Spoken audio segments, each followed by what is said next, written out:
Tina, my homesteading project, and we're going to build the actual quail cages today. So I've got all my stuff. I've got my wire that I ordered off Amazon. I ordered some clips, but actually I really already had a whole bunch of clips from rabbit cages years ago. I've got my plans and all my snippers and tools. I'm not sure what I'm going to cut this with for sure, but we'll see what works best. And so we're just going to jump into it and get to building this. Okay, so first we're going to open this up. And what I bought was, what did I buy? I bought 36 inches wide, and it's 50 feet long. And let's see, it's a half-inch mesh, the hardware cloth. So that's what most people seem to be using for their quail cages, so that's what we're going to do. My cages are going to be, let's find my plans. I'll build the bigger cages first, and they are going to be 3 feet wide, 5 feet long, and 12 inches high. So what I'm going to do is cut a continuous 3-piece long piece that will wrap around the sides and the top and the bottom, so I won't have a whole bunch of separate pieces. So I'm going to need 12 feet, a 12-foot piece of this for the two sides and the top. Okay, so we cut our first piece, and you probably should wear gloves because it's pretty pokey. But what worked best is I went ahead and used these tin snips. Those worked good. So I think I'm going to keep using those instead of cutting each wire individually. So anyway, now we're going to bend it so it's one continuous piece and I don't have to use as many clips. So we'll do 5 feet, bend it, a foot for the side, bend it at another 5 feet, and then we should have a foot left over. And since these are half-inch squares, it's real easy to see where to bend and where to cut. So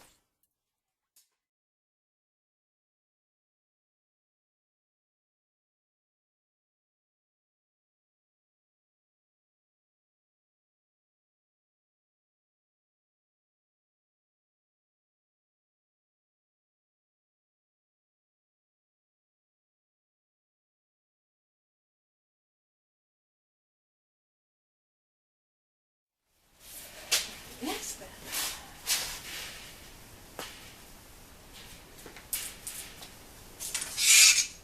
Now I just need another 12 inches to the side, and then we'll put the next bend in. 5 feet, put the next bend in. So we'll be back when I get all those bends done. Okay, so we've got all of our bends in, and it doesn't look like much now, but it will when it's all put together. Now, all I'm doing right now is any place where in shipping it got a little wonky on the edge, I'm just straightening that out.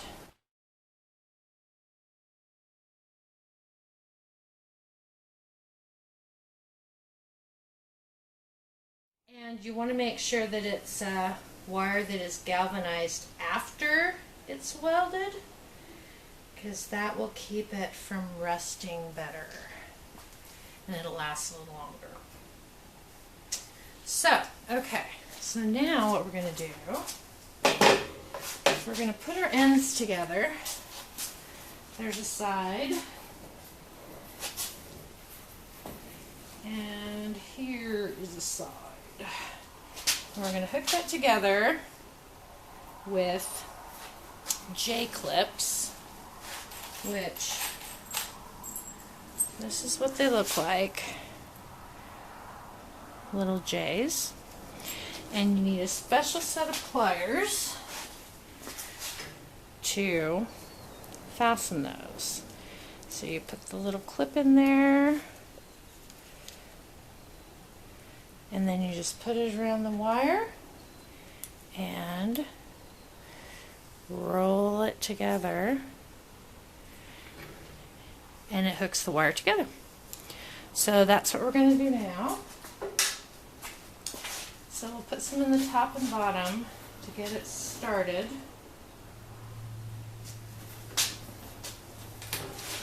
And try.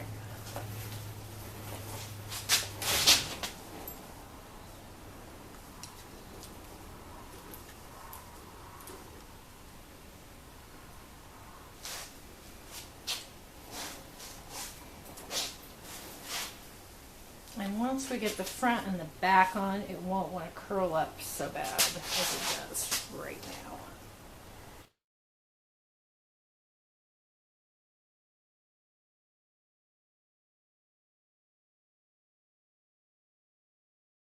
Get a couple of those in there. Oh, can't even see, sorry. We'll get a couple of those in there, and then we'll bend this a little bit straighter and cut the end pieces to put the ends on. So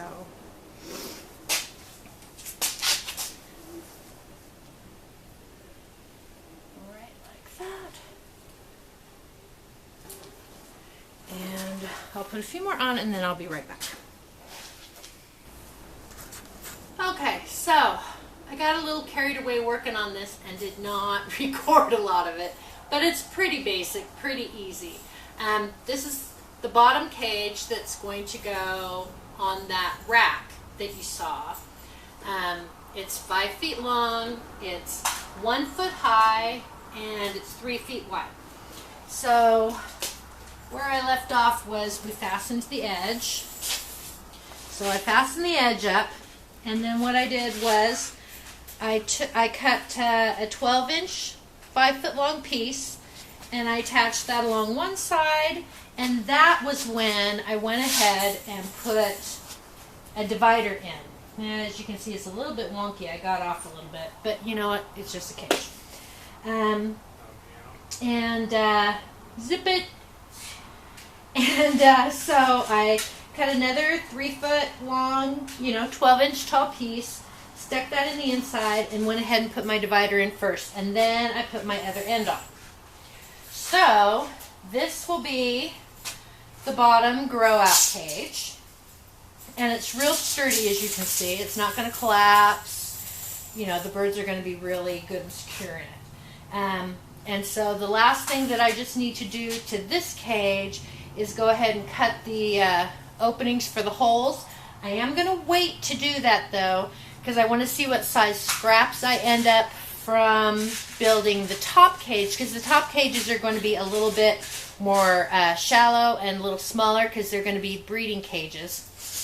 So I'll go ahead and wait to cut those openings until I see what kind of scrap pieces I have so that I can utilize the most out of my fencing or out of my welded wire and cut the holes in accordance to what I've got. So I'm going to go ahead. This took me forever. This is one cage down. I've got 2 more to build. So when we come back, hopefully I will have all 3 of those built and I can show them to you all completed. So stay tuned. Stay tuned.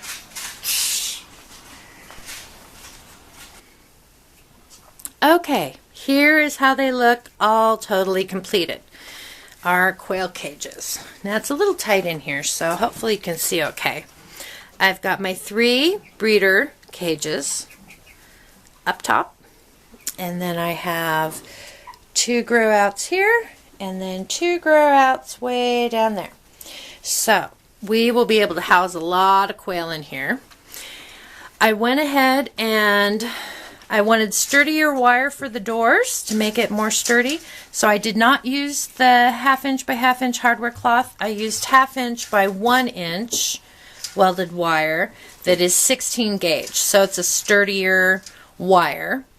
Around the edge, what I used for the edging, I went to the office area at Walmart, and these are the bindings off of the, you used them in school. They were protective covers for your papers, clear plastic and then you slid this over the edge. That's what I used because those were super cheap at Walmart. I used those. And then I just have this little clip, little clips to close the cages shut for now. So that is our setup. That's how they turned out. They turned out really, really nice. Although I do need to go back in the garage, and I have a large piece of paneling board that I'm going to cut and put underneath for drop trays. So I do need to do the drop trays. But other than that, we're all done. It's all complete. I am going to, though, be building another set of breeder cages because I did order more eggs. I ordered some Jumbo Texas A&M, and so I have those in the incubator right now. They should be hatching next week, so I do have some time. But I'm going to be building another set of these, and we will be mounting them up here and for those breeders. So then I'll have 2 grow out cages for the coturnix and then 2 grow out cages for the A&M. And so we should have lots of meat here and lots of stock if we want to sell, or eggs. And I do have my heat lamp hooked up. I just plugged that in because I'm getting ready to bring out my coturnix. They are 3 weeks old today. They're getting bigger. They're feathered out very nicely, so we're going to be moving them out here this afternoon. So I had to hurry up and get these cages done. I had to get the cages were done. I just had to get the doors on. I had to go to town and get this other wire. So they're finally done, and the quail will be going into them today. And so I'll give you a quail update in the next couple days. We'll do a quail update. So hopefully that is helpful to you guys. If you have any questions or comments about anything that we did, go ahead and just leave those below. And as always, remember that God is good. We will talk to you later. Thanks for watching. Bye.